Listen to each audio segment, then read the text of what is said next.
তো এই ধরনের 4 ডিজিট রেকর্ড মিউটেশন করতে গেলে হয়তো অনেকে সমস্যায় পড়ছেন। তো যার কারণে আজকের এই ভিডিওতে আপনাদেরকে জানাবো যে এই ধরনের 4 ডিজিট রেকর্ড মিউটেশনের যে আবেদনটি করতে হয় সেটা কিভাবে করবেন। তো দেখুন, এটা হচ্ছে একটি জমির দাগের তথ্য বা প্লট ইনফরমেশন কপি, যেটা বাংলা ভূমিতে সার্চ করে বের করেছি। এখানে দাগ নম্বরটি রয়েছে 3028, তারপর দেখুন জমির শ্রেণী রয়েছে গোড়া এবং জমির যে মোট পরিমাণ সেটা রয়েছে 1.83 একর। তারপর নিচে দেখুন খতিয়ান নম্বরগুলো রয়েছে, রায়তের নাম রয়েছে, পিতা বা স্বামীর নাম রয়েছে, অংশ পরিমাণ, তারপর সর্বশেষে রয়েছে মন্তব্য। তো দেখুন, প্রথম ব্যক্তির খতিয়ান নম্বর রয়েছে 73, সেই ব্যক্তির নামও রয়েছে, বাবার নাম রয়েছে, সেই ব্যক্তির অংশ বা শেয়ার কত সেটাও দেখুন রয়েছে 0.0017। তারপরে প্রথম ব্যক্তির জমির পরিমাণ কত রয়েছে দেখুন 0.0031। তো দেখুন, এইগুলো হচ্ছে 4 ডিজিট রেকর্ড। প্রত্যেকটা রেকর্ডে বা প্রত্যেকটা যে জমির পরিমাণ 4টা কিন্তু সংখ্যা রয়েছে, তো তাই এগুলো হচ্ছে 4 ডিজিট রেকর্ড। অর্থাৎ 5 শতক জমি যদি দুভাগে ভাগ করা হয় তাহলে হবে 2.5 শতক করে। তাহলে 4 ডিজিট রেকর্ডের ক্ষেত্রে সেই জমির পরিমাণটা লেখা হবে 0.0250।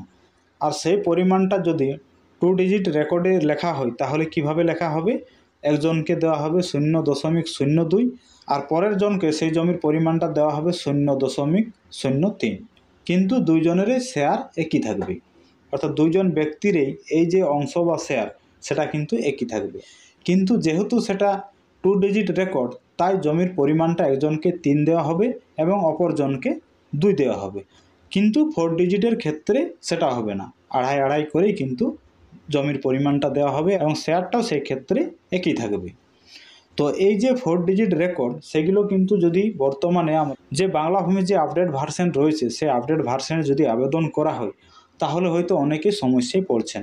তো সেই ক্ষেত্রে এই 4 ডিজিট রেকর্ডের যে মিউটেশন আবেদনটি করতে হয় সেটা কিভাবে করবেন, তো চলুন সেটা আপনাদেরকে একটি নমুনা হিসেবে দেখিয়ে দিচ্ছি। তো দেখুন, এই দাগের এই 1286 যে খতিয়ানটি রয়েছে সেই খতিয়ানে জমির পরিমাণ রয়েছে কত 0.0382। এটা হচ্ছে জমির পরিমাণ।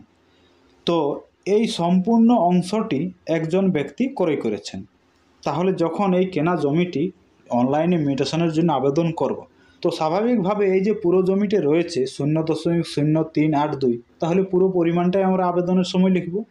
কিন্তু এক্ষেত্রে যখন এই ধরনের রেকর্ডে যখন এই পুরো পরিমাণটা আপনারা লিখবেন, তারপর যখন সেই অ্যাপ্লিকেশানটি সাবমিট করবেন, সে সময় কিন্তু সাবমিট করলে রেস্ট্রিক আসবে। অর্থাৎ অ্যাপ্লিকেশান ফর্মটি যখন আপনারা বের করবেন সে সময় দেখতে পাবেন ভ্যালিড অপশানে নো আসবে, অর্থাৎ আপনার আবেদনটি ভুল হয়েছে।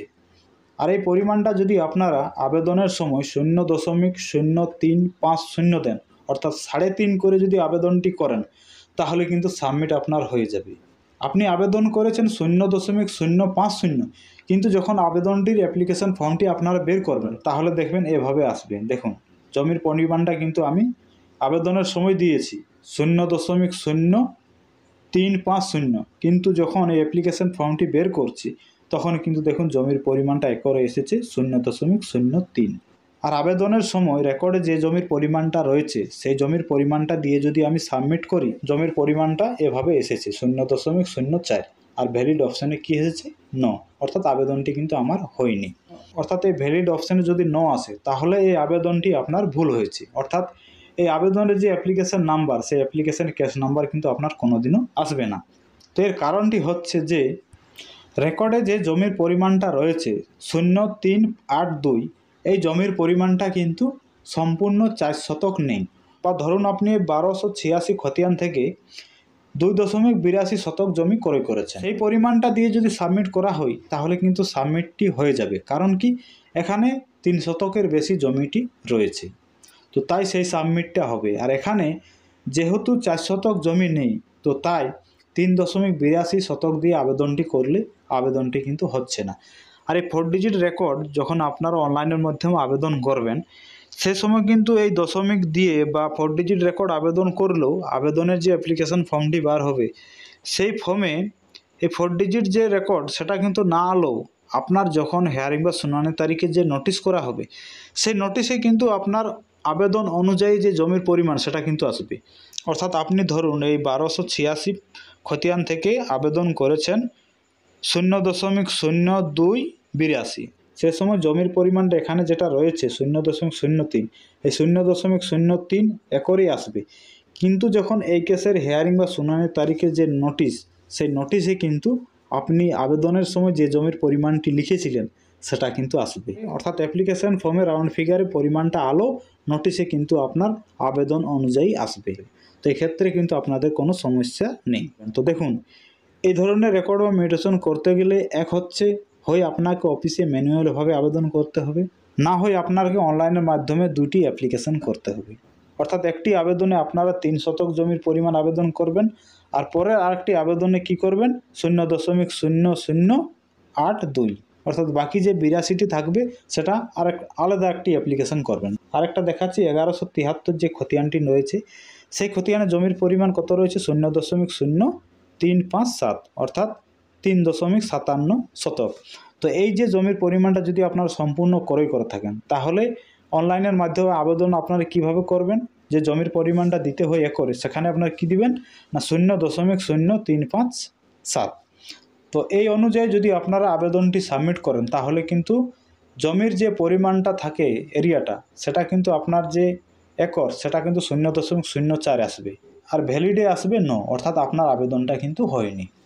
তাহলে এই ধরনের রেকর্ডের ক্ষেত্রে আবেদন আপনাকে দুইটি আলাদাভাবে করতে হবে। একটা আবেদনে আপনারা দিবেন সম্পূর্ণ 3 শতক 0.03, আরেকটি আবেদন করবেন সেখানে দিবেন 0.0057। এভাবে আপনাকে দুইটি আবেদন আলাদা আলাদাভাবে করতে হবে। আর যদি এখানে জমির পরিমাণ 0.04, অর্থাৎ পুরো যদি 4 শতক জমির পরিমাণ থাকে, তাহলে কোনো সমস্যা নেই। আপনি সম্পূর্ণ 0.057 দিয়ে আবেদন করলে আপনার অ্যাপ্লিকেশন ফর্মে জমির পরিমাণ আসবে 4 শতক, কিন্তু যখন নোটিশ হবে হিয়ারিং বা শুনানির তারিখের, সেই নোটিশে কিন্তু আপনার যে জমির পরিমাণ সেটা থাকবে 0.0357, তাতে কোনো সমস্যা হবে না। তো 4 ডিজিট রেকর্ডের মিউটেশন করতে গেলে যে আবেদনটি আপনারা করবেন, তা আশা করি আপনাকে বিষয়টি বোঝাতে পেরেছি। সমস্যা থাকলে অবশ্যই মতামত কমেন্ট সেকশনে কমেন্ট করে জানাবেন। ভিডিও ভালো লাগলে একটি লাইক করবেন, চ্যানেলে নতুন হয়ে থাকলে। পরবর্তী ধরনের জমি সংক্রান্ত ভিডিও দেখার জন্য অবশ্যই চ্যানেলটিকে সাবস্ক্রাইব করে রাখবেন।